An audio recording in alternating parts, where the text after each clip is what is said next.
তাগড়া যুবক, তুমি বিয়ে করো না কেন? এটা কিন্তু খুব ক্রিটিক্যাল প্রশ্ন। কারণ বিয়ে কে করে নাই, কেন করে না, একমাত্র সেই যন্ত্রণা সেই বোঝে, আর কেউ বোঝে না। আর যারা সিঙ্গেল আছি আমরা, অনেকে বলে কিরে তুই বিয়ে করিস না, তো সমস্যা আছে নাকি ভিতরে কোথাও? বলে না বলে না বলে না। তুমি বলবা বেটা তোরে কিছু কইলাম না, আসিফ হুজুরের ওয়াজ শুনে আসছি আজকে, তবে তোরে একটা কথাই বলবো, তুই আমার মনের মতো দিনদার চরিত্রবান মেয়ে নিয়ে আয়, তোর সামনে আমি কবুল করবো, ঠিক কিনা বলা? অতএব আমাদের এই বাংলাদেশে আমরা বিদ্বেষ দিয়ে নয়, হিংসা দিয়ে নয়, গোটা বিশ্বকে আমরা ভালোবাসা দিয়ে জয় করে ছাড়বো, ঠিক কিনা বলা? আর মাথায় রাখবেন, ধমক দিয়ে সেই কাজ হয় না যে কাজটা হাসি দিয়ে ভালোবাসা দিয়ে হয়। এজন্য আমি রেগে যাই কম, ভালোবাসা দেই বেশি। আর যারা আমার হেটার্স, হয়তো দু একজন এখানেও থাকতে পারেন, হেটার্সকে অলওয়েজ বলি আমি I love you man, I love you, really I love you. কেন আই লাভ ইউ হেটার্সকে? কারণ সে না থাকলে জনপ্রিয়তা কাকে বলে আমি টেরই পেতাম না, যুবক ভাইরা, ঠিক কিনা বলো? আমি আসিফকে অনেকেই চিনতো না, অনেকেই জানতো না।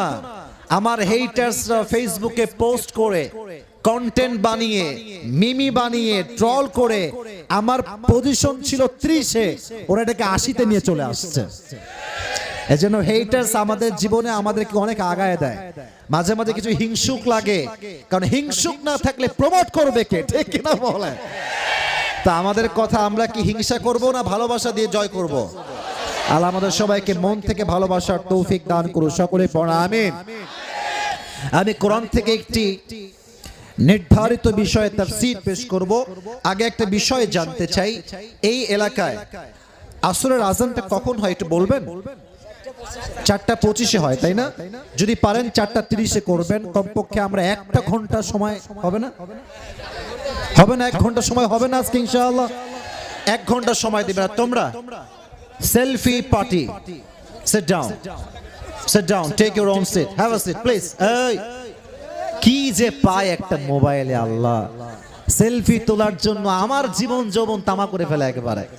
মাঝে মাঝে অনেক মাহফিলে আমরা যাই, রাগ করবেন না, এটা নিয়ে কোনো অহংকার করছি না, যুবকরা এমন ধাক্কা দেয়, এক ধাক্কা আমি শুয়ে পড়ি মাটিতে। এবং অবাক করার বিষয় হচ্ছে কি, আমি যখন শুয়ে আছি, জুব্বা ময়লা হয়ে গেছে, সেও শুয়ে থেকে সেলফি তুলতেছে। আজীব একটা অবস্থা। তো একদিন আমার মনে আছে, মেবি সাতক্ষীরায় আমি 7 বার পড়েছিলাম, 7 বার, মানে মাটিতে শুয়ে গেছি। তো 7 বারের বেলায় যখন পড়ে গেছি, আর উঠতে পারবো না, শুয়ে আছি, আমি দেখছি তুলতেছে, ও মানে তুলতেছে। তো বললাম তুই কি আমাকে ছাড়বি না? তো বললো হুজুর জীবনে একবার পাইছি, আর কয় পাবো জানি না, আজকে ছাড়াই যাবে না আপনাকে। তো ঠিক আছে, ভালোবাসাকে আমি অ্যাপ্রিশিয়েট করি, বাট খুশি হব তখন যখন শেষ পর্যন্ত ওয়াজ শুনে বাসায় যাবেন। রাজি আছেন তো ইনশাআল্লাহ? অনেকগুলো যুবক আসছো, তোমাদেরকে 2-1টা কথা বলে আমি তাফসীর শুরু করছি। যুবকেরা, কথা বুঝতে কোনো সমস্যা হচ্ছে? ম্যাক্সিমাম পিপল, তোমাদের বয়স কত হবে? 18, 19, 20, 21, 22, 23, 17 আছে। আচ্ছা, তোমাদের জন্য ফার্স্ট সাজেশন, এই বয়সটা হচ্ছে আবেগের বয়স। এখানে আবেগ দিয়ে নয়, বিবেক দিয়ে কাজ করতে হবে যুবক ভাইয়েরা। আচ্ছা ঠিক আছে, সমস্যা নেই, সমস্যা নেই, যান, দোয়া থাকবে ইনশাআল্লাহ। চেয়ারম্যান সাহেবকে নেক হায়াত দান করে পড়া আমিন। শোনো, জীবনে কি আবেগ দিয়ে কাজ করতে হবে না বিবেক দিয়ে?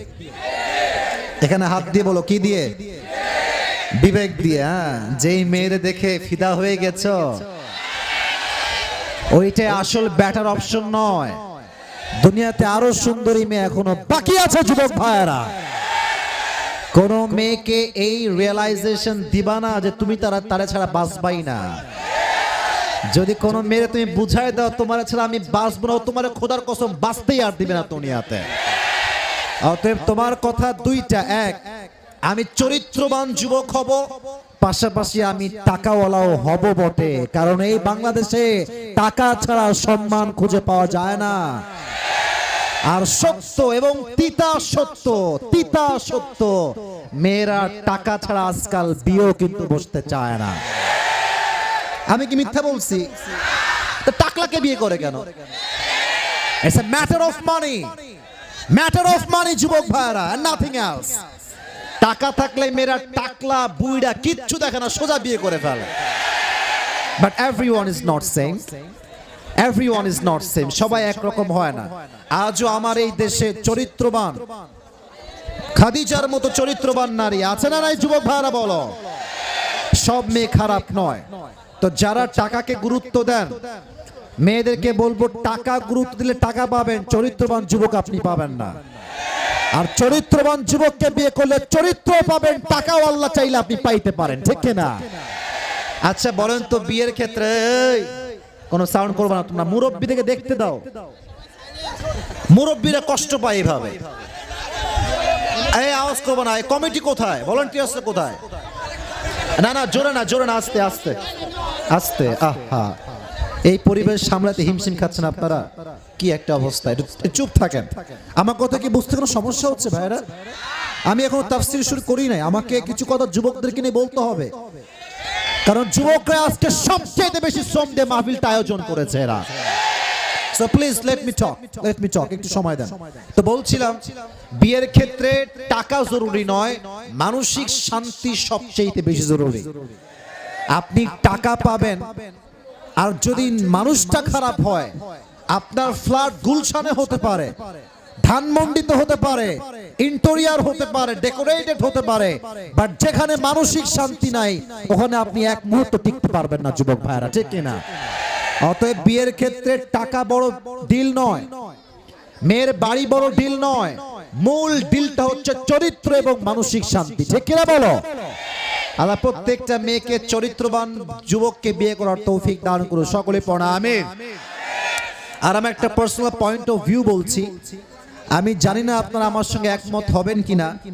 আমার মনে হয়, এদিকে আমার হাত দেখেন, মেয়ের বাবা চাকরিজীবী না খুঁজে চরিত্র এবং ভালো যুবককে প্রাধান্য দেয়। I am damn sure and I'm 100% sure এদেশে জেনার সংখ্যা কমবে, বিয়ের সংখ্যা বেড়ে যাবে। মেয়েদের কনসেপ্টটাই হচ্ছে আমাকে প্রতিষ্ঠিত ছেলেকে বিয়ে করতে হবে। এখন যুবকের পুরো ক্যারিয়ারটা নষ্ট হয়ে যায় টাকা কামাইতে কামাইতে, আর এদিকে কামাইয়ের টাকা, এদিকে যৌবনের চাকা নষ্ট হয়ে যায় যুবক ভাইয়ারা। এজন্য টাকাটা জরুরি নয়, চরিত্র বড় একটা দামি জিনিস। হাদিসে আসছে, নবী করিম সাল্লাল্লাহু আলাইহি ওয়াসাল্লাম বলেছেন, ফাযফর বিদাতি দ্বীনি তারিবাত ইয়াদাক, become successful by selecting the one who has religion, character and conduct। তোমরা যদি চরিত্র দেখে বিয়ে করো, তোমাদেরকে চূড়ান্ত পর্যায়ে সফল বানায় দিবে একজন। আওয়াজ দিয়ে বলেন তিনি কে? আল্লাহ আমাদের সবাইকে চরিত্রবান মেয়ে দেখে, প্রত্যেকটা মেয়েকে আল্লাহ তাআলা চরিত্রবান যুবক দেখে বিয়ে করার তৌফিক দান করুন, সকলে পড়া আমিন। আচ্ছা, অনেক হয়ে গিয়েছে আর না, এবার আমরা তাফসীরের দিকে যাব ইনশাআল্লাহ।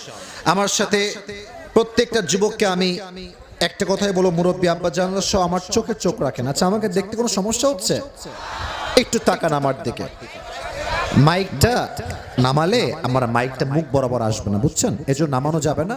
আমি যখন কথা বলবো ডান বাম হবো, এমনি দেখবেন। আর একটা কথা মাথায় রাখবেন, এটা সন্ধ্যার পরে কিংবা রাতে বা কালকে সকালে ফেসবুকে যাবে, ইউটিউবে যাবে। আমার কথা বুঝবেন, আমি রাজবাড়ি কোনো বদনাম চাই না। কোন বদনাম কি আমরা চাই যুবক ভাইরা? বলো বলো। আমরা চাই একটা জিনিস, এই এলাকার মান থাকবে, আমাদের মান থাকবে, ঠিক কিনা বলো? মান থাকবে কখন? যখন আপনারা শৃঙ্খলাবদ্ধ থাকবেন, কথাগুলো মনোযোগ দিয়ে শুনবেন, মাইন্ডসেট একদম ক্লিয়ার করা, দেন একটা তাকবীর, লিল্লাহি তাকবীর। আজকে আমি আমার তাফসীর শুরু করার আগে একটা ঘোষণা দিচ্ছি। অনেক যুবক মুরব্বীরা আসছেন, আমার হাতের দিকে তাকায় বলেন, আমার হাতে কি ভাইরা? কি এটা? আমি তাফসীর শুরু করছি। আমার তাফসীর যে মনোযোগ দিয়ে শুনবে, টাকা পয়সা বেশি নাই, তবে আছে, চলবে, সমস্যা নাই। যেই যুবক আমার তাফসীরটা মনোযোগ দিয়ে শুনবে, বা যেই মুরব্বী, এনিওয়ান কুড বি, যে কেউ হোক, সমস্যা নাই, যদি বলতে পারে শেষে গিয়ে আমার তাফসীরের পয়েন্টগুলো, আমি তাকে আজকে এই পুরো যুব সমাজের সামনে, আমার সম্মানিত মুরব্বীদের সামনে তাকে পুরস্কৃত করব। রাজি আছেন? বলেন সবাই ইনশাআল্লাহ। অতএব আজকের কথা দিমাগ দিয়ে নয়, দিল দিয়ে শুনতে হবে। আমি বারবার বলি, এখানেও একটা কান আছে, এখানেও একটা কান আছে। মেরে দোস্ত, ইহাঁ সে সুনোগে, ইহাঁ সে নিকল জায়েগা। लेकिन जब दिल से सुनोगे ये तुम्हारी जिंदगी को बदल देगा। ठीक है ना बोलो? কান দিয়ে শুনলে কান দিয়ে বের হয়ে যায়, হৃদয় দিয়ে শুনলে এটা হৃদয়ে গেঁথে থেকে যায়। ঠিক কি না বলো? আজকে আমরা কোরআন থেকে একটি স্পেসিফিক সূরা থেকে তাফসীর শুনব। সূরাটার নাম হচ্ছে সূরাতু আলাম নাশরাহ। সূরাতু আলাম নাশরাহ কোরআনের মাঝে দুটি মোটিভেশনাল সূরা আছে। একটা হচ্ছে সূরাতু দুহা, আর একটা হচ্ছে সূরাতু আলাম নাশরাহ। যেই পারায় এই সূরাটি আছে, পারাটার নাম হচ্ছে 30 নম্বর পারা। বলেন তো কত নম্বর পারা? আর এই সূরাটা হচ্ছে 94তম সূরা। কত নম্বর সূরা? 94তম সূরা। এই সূরার আয়াত সংখ্যা হচ্ছে মোট 8টা। জোরে বলেন কয়টা?